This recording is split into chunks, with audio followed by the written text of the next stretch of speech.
Philippa Naylor is a freehand quilt maker from Yorkshire, England, and was this year's winner for the Contemporary Large Quilt category at the festival. After training to be a clothes designer, Philippa moved with her family to Saudi Arabia, where for 5 years her husband taught English as a second language. During this time, Philippa found herself removed from her familiar environment, and having taken a course in quilt making, she decided to pursue this as an all-encompassing passion. Philippa produces intricately machine-pieced quilts, working in a free-moving manner on her sewing machine and often using trapunto for graphic effect. In this session, Philippa discusses her winning quilt, Flower Power, and how anyone can use colour as a tool to achieve some of the results she gets in her own quilts.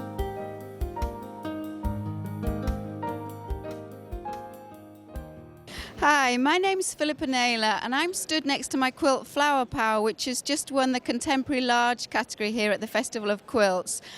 This quilt is not typical of my work. I usually work in very bright coloured fabrics that are pieced, but I was rather short of time because I'd been writing a book, and so I decided that if I did a whole cloth quilt, I would manage to make a quilt much more quickly. Of course, I was kidding myself, because if just the stitching is doing all the talking on your work, you have to do a lot more stitching, so it actually didn't take me much shorter time than a pieced quilt would have done.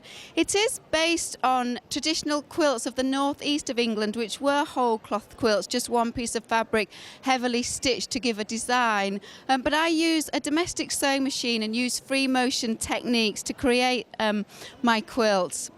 So what I did was I made templates and arranged them on a background to come up with the design, and then when I'd finalised the design, then I began all the stitch work. The quilt does have a lot of trapunto in it, which is stuffed quilting, which gives the sculptural effect and gives an added dimension to the quilt, and it's a technique that I really love to use and would encourage everybody to use, because it does add so much more to your work.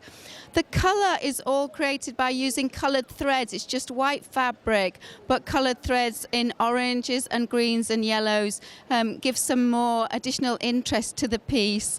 When it was finally finished, because it was so different to what I normally do, I was quite interested to see what sort of a response it would get, and actually nobody really knew that it was my work, so I was really delighted when it won a very nice prize here, which goes to show that my work is of a reasonable quality, whether it's my traditional style that I normally use or whether it's something very different. So it's been a great pleasure to win here, and I'm thoroughly enjoying the whole thing.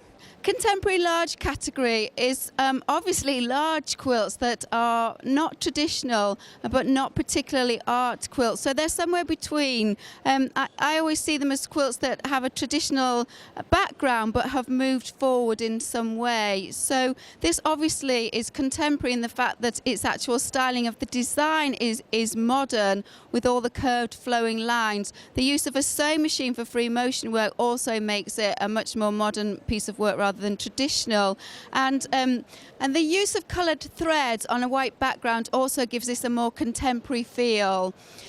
What I would like to do now is take you to my studio in Yorkshire so that you can see where I work and see some of the other pieces of work that I've done. And here we are in my studio in Beverley, Yorkshire, England, and behind me you can see the master pattern of the quilt that just won the prize at the Festival of Quilts we were looking at earlier. And this is created by placing large pieces of paper onto my working wall. The master pattern is drawn out by hand, and what I do is I make paper templates which I arrange on a background until I'm happy with the design, and then when I've got the arrangement as I want it, I draw around the paper template so that I've got a master pattern that I can always refer to. When I've done that, I then take the fabric, which in the case of the quilt that we were just looking at was a white quilt with white fabric, and obviously it's a much larger piece than this because it covers the entire pattern, but I pin the fabric onto the pattern, and then using a pencil I can trace through my design. It takes a little bit of time to get it correct, but it's quite good fun. And then when all the design is traced onto the fabric, I can start the exciting bit of working at the machine. What I have here is one of the sample pieces that I made before starting to sew on the actual quilt. I always do lots of testers to see how the thing actually works in practice, because it's all very well to have the idea on paper, but when you actually come to the machine it may not work. So rather than invest all that time straight into the quilt, I will do lots of trials. So what I've got here are some of the flower designs that are in the quilt, which are marked on, and I have had to follow the pencil line when stitching that. But what I've also got is free motion work that isn't marked on, and I just go for that really without marking anything onto the actual fabric. The little feather design that you can see in the blue thread here is one of my particular favourites at the moment. It's so adaptable, and I love the way that I can get it to work into all these difficult shapes, and it looks really complicated, and in fact it's really quite easy. So I'm actually going to show you how that goes. I'm going to go to my machine and we'll have a go at that.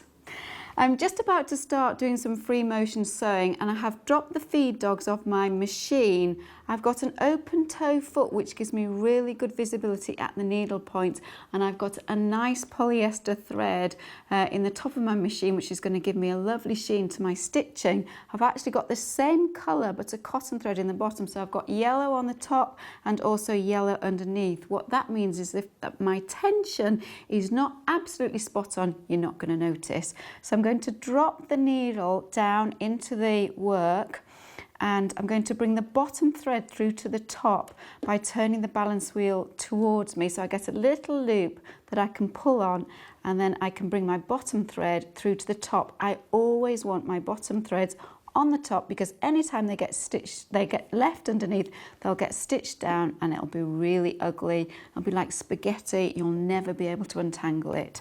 So I'm just going to hold on to those threads. Got a nice little piece of gripper mat underneath my left hand, and I'm going to start sewing.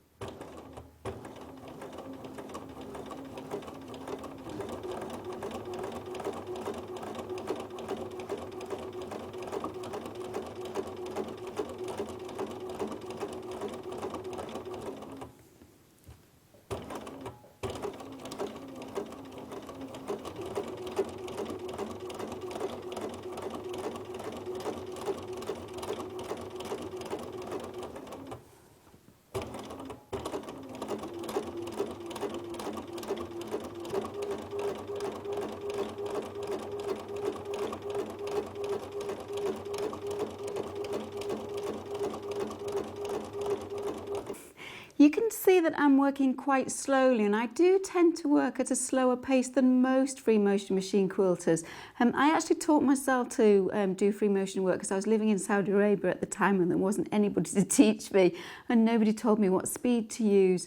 I think that going slowly works really well for me because you can really concentrate on the bit you're doing at the time, you can anticipate where you're going to go next, and you can also stop easily to reposition your hands so that you've always got control of the work at the needle point.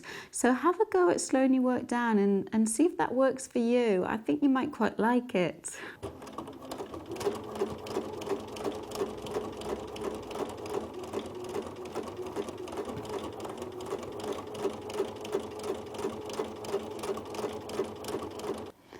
You may have noticed that the quilt in the show appeared to be coloured. It was actually only white fabric, and the colour came from the use of the threads.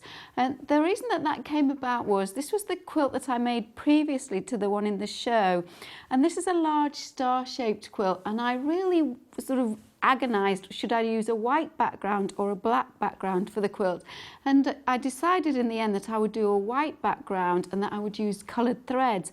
And I was just thrilled with the results of that and how well it worked. And I was also delighted that I could see it so easily. To stitch on white was fantastic. It was the first time that I'd ever used white. And so it was definitely an idea that I wanted to pursue.